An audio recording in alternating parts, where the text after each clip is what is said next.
Hi everyone, I'm Shelly from There's No Place Like Home at redheadmom8.wordpress.com. I could not think of a topic for this month's Patreon video.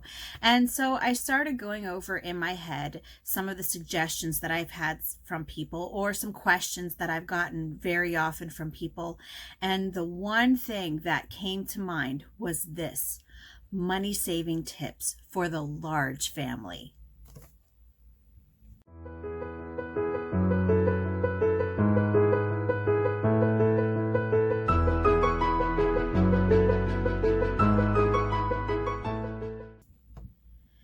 Being the mom of a large family, and I don't just mean large as in 4 or 5 kids, but large as in 11 kids, and homeschooling on top of it means that I have had to come up with ways to really cut our costs, because other than the little bit that I do with vlogging and writing on the side, my husband is the sole income for our household.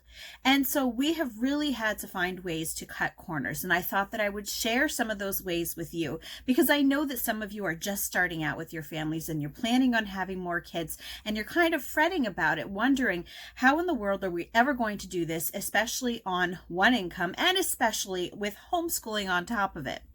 Well, first of all, I'm just going to burst the bubble.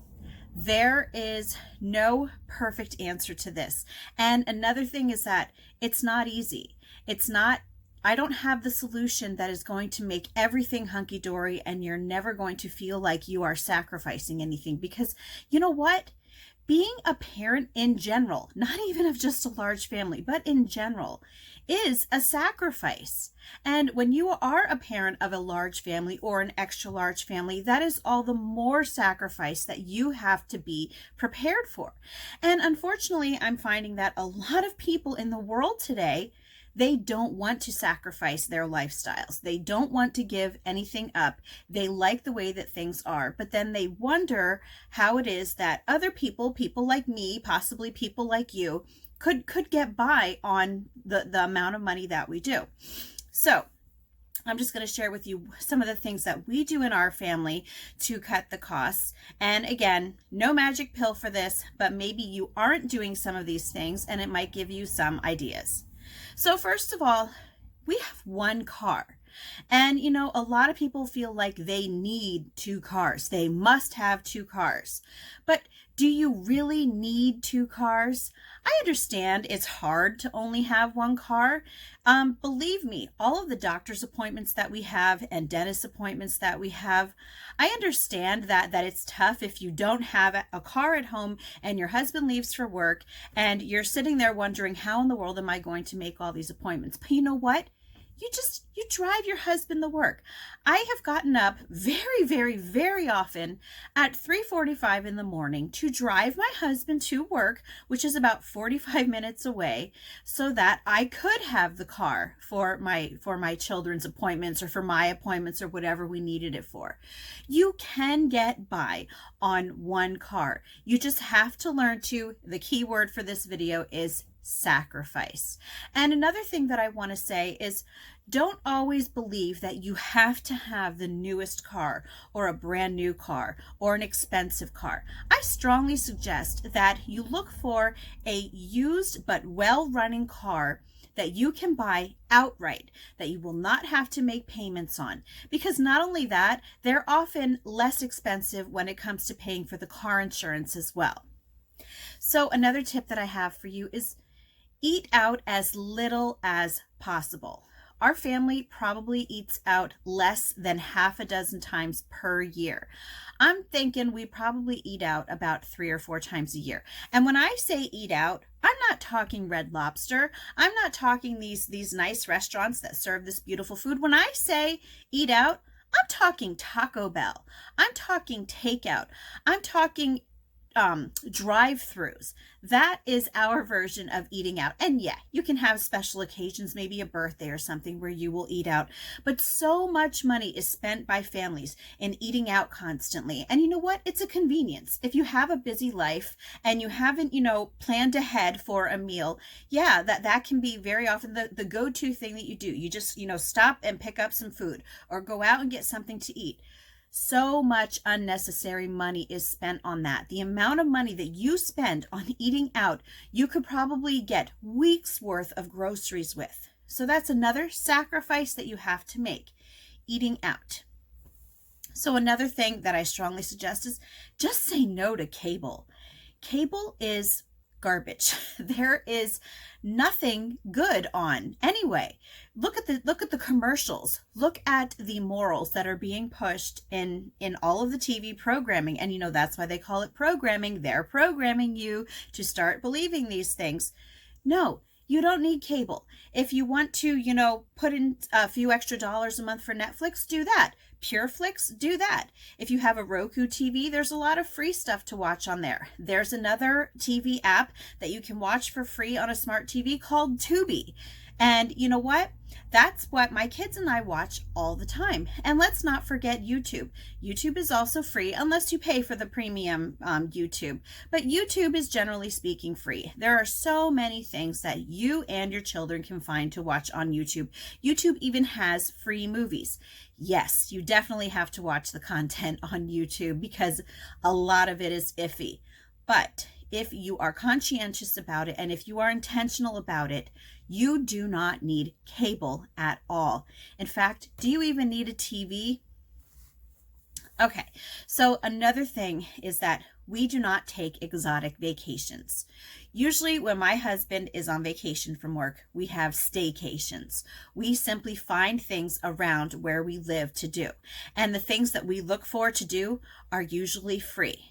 And very once in a while, we might take a day trip.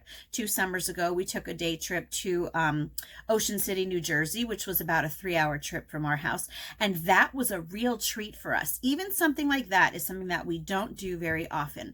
And yes, I know it can be hard to not compare when you see all of these families who are posting pictures of them and their kids going to Disney World or Disneyland or going to Florida or going to Mexico. But this is not about comparison. If you want to be able to live a frugal lifestyle, remember, here it is again, sacrifice. So another thing is that limit the processed foods and snacks in your house because that really will cut the costs if you do not keep buying. And you know what? They're not even good for you to begin with. And I can't say that we've cut all processed food and snacks out of our house because, unfortunately, my husband really likes food like that. My kids really like food like that. And while we have definitely cut down way more than what we used to do, it's something that will help your budget and your health. The thing is that the processed food has so many added ingredients that even though they make you pay an arm and a leg for it, it is not good for you at all. So you know what? The best thing that you can do is make your own food. Homemade food. If your kids want cookies, you don't have to go out there and buy a package of cookies. Bake them from scratch. Not only will it be less expensive, but you are going to get more cookies out of it. Plus, you know what's going into those cookies. The same thing goes with potato chips. You could make potato chips with potatoes, and that's another cost that you can cut down if you're not buying those sorts of things for your kids to eat all the time. And I have to say that in our house, when I do buy snacks, once the snacks are out, they're out. I won't do snack runs. I won't run to the store, in the middle of the week because the kids, ran out of chips or whatever. No, once we are out of snacks, that is it. And they will not get any more snacks until our next shopping trip. Another thing that I have to add with that is drink more water. Obviously, you want to get yourself a good water filter if your water is fluoridated, because don't get me started on that. Or if you find a good bottled water company, definitely water is not only better for your kids than all those juices and things that they really do like to, fill themselves up on, but that is also something else that's really expensive. Drink water. Now next is clothes shopping. And this is another thing that's hard because I get it, especially if you have little girls. I don't want to be biased or anything because I do have boys and girls, but girls are fun to shop for. There are so many cute outfits out there, cute shoes, cute little hair accessories, and it can be tempting to buy something for them every single time that you go to the store. But this is another area that we have really, really learned to limit ourselves. We go clothes shopping one time per year. for the entire family. And you know what? And our budget is usually between $100 and $150. And that includes shoes, socks, and underwear. And this is just another one of those things where you have to learn where to shop. You have to know where the deals are. If you want to go to a thrift store, you can go to a thrift store. We actually just did our annual clothes shopping just the past few days. We've been doing it, and we've been doing it at a Kmart that is by our house because everything is like 60 and 70% off. So don't feel like you have to constantly have your children in a new outfit every single week. You don't need to have them in brand name clothing all the time. You simply, I've looked at minimalist wardrobes and I love them because they will typically have about 5 basic shirts and maybe like 3 pairs of pants that will go with each of those shirts, and then they might have a dress or two. Now I have to admit, I haven't gotten myself down to that minimalist wardrobe yet. My kids do have more clothing than that, but that is something that I'm striving to do because not only will it cut costs, but it will cut laundry as well. Another thing that I have to say when it comes to clothing is don't shy away from hand-me-downs. If somebody wants to give you clothing that their kids outgrew, take it. And if you don't like what they've given you, either pass it on to someone else, or if it's something that is stained or has holes in it, which unfortunately does happen. Sometimes people look at big families and they think, oh, well, they're a big family, so anything will help them. And they don't get that, no, just like them, we don't like to put clothes on our kids that have stains or holes. So if people do give you things like that, graciously accept it, and then you can just toss it. You don't have to keep it. But I have to say that we have been blessed so much by people giving us hand-me-downs. And also, if you have a church family that, or not even your church family, but your church itself that will give out free clothing. We have a clothing closet in our church where people from the church will bring their clothing in. And then if they want to, they can take more clothing as their kids outgrow it, or as as the fashions change. But it's almost like a bartering system, but you don't have to take something and you don't have to give anything. It's basically you give as you want to, you take as you need to. And that's something else that if you don't have something like that set up at your church, maybe it's something that you would even want to do, because not only would it help your family, I'm sure that it would help a lot of other families as well. Okay, so another tip that I have for you is, now this kind of goes along with having one car. Limit your driving trips. How easy is it to, just all of a sudden think in the middle of the day, oh, I forgot to get this. And then you quick run out and you go get it. And then you come back home, and then 2 hours later, you remember that you forgot something else. So then you get back in the car and you run back out. Don't do that. As much as possible, either walk to where you need to go. If you can, if it's close enough, if you don't have a physical disability that prevents you from doing that, walk if you can. If not, combine those trips.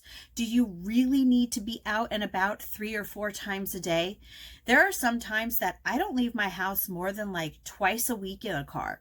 And that's a good thing because it's great on your gas tank. Another thing that you really need to learn to let go of, if this is something that bothers you, is stop worrying about the latest gadgets. How often have you seen newscasts of people standing in line for the latest iPhone, and they'll get in line overnight for a new iPhone, when if you actually compare the one that they already have, the model before, to the newer model, you can barely tell the difference between the two. But people get so obsessed with having the newest and the best that they don't stop to think of how much this is hurting their wallet. As a parent of a large family, this is something that unfortunately you need to think about a lot more than most people. If whatever you have, whether it's a phone or whether it's a tablet, whether it's an iPad, you have to think to yourself, is this doing what I need it to do? Does it am I able to make calls on it? Am I able to use it to look up information? Am I able to text with it? Am I able to contact people that I have to? If the answer to that is yes, you need to ask yourself, do I really need this $1,000 phone? And added on to that, another thing that I want to say is that if you do have a cell phone, and most people do, not everyone does, but most people have cell phones nowadays. If you do, get rid of the landline. For the life of me, can't understand why people have both a landline and a cell phone. Actually, I can think of one reason that you would need a landline and a cell phone. If you live in a far out region, maybe like in the middle of nowhere, and you have really spotty reception with your phone, then yes, I can totally understand needing a landline for those purposes. But most people don't have that problem. So if it is possible, get rid of the landline. There's one less bill that you have to worry about. Okay, so another tip that I have found that really helps keep the food from going out of our house too quickly is posting meal schedules, or sometimes we'll call them meal plans. So after I go food shopping, a lot of times I will sit down and I will make a chart and I will write down what we are going to have for breakfast, lunch, and supper for the next week. So I will write down 3 meals a day, and I will write down for Sunday, Monday, Tuesday, Wednesday, and so on for the rest of the week. I put it up either on the refrigerator, or I tape it to the wall, or I put it somewhere where the kids know where it is, and they can look at it to see not only what it is that they're going to be eating that day, because then you don't have to keep hearing over and over again, what are we having for supper? What's for lunch? What's for breakfast? What are we having for supper tomorrow? It's already posted right there. And yeah, sometimes you're going to have to deviate from it because life happens. But for the most part, I think that it's a good idea to try to stick to that as much as possible, because the way that this helps is that if your kids see, for example, that you are going to be making taco salad on Tuesday for supper, then they know that they cannot eat those tortilla chips as a snack because those are for the taco salad. That is the main reason that I will post those meal schedules or meal plans in our house, so that the kids can see exactly what is on it, and that will keep them from eating the ingredients. That is something that happens far too often in this house, is that they eat the ingredients. And so I actually have to get better about writing out the meal plan or the meal schedule. I keep calling it both, but I don't do it as much as I should. But I will tell you that our week goes so much more smoothly, and we run out of food so much less quickly when I actually take the time to do this. Okay, and I think that the most important thing of all, and this is actually the last thing I'm going to talk about, is just you need to learn to be content with what you have. You don't have to have the best of everything. You don't have to have everything that your best friend has, or your neighbor, or your sister. What you are doing is you are living frugally for a purpose. You are living frugally with intention. You are living frugally because this is what is best for your children. This is what is best for your family. And this is a sacrifice that you have willingly made in honor of your kids and out of love for them and your husband. Anyway, that's all that I can help. That's all that I have for you today. If you like this video, give it a thumbs up. If you haven't subscribed yet and would like to hear more of what I have to say, I would love if you would do that. If you have any questions or comments, you can leave one over on Instagram because YouTube disabled my comments. And if you like my work and would like to check out my Patreon page, I will leave a link in the description box for that as well. And I hope you have a great day.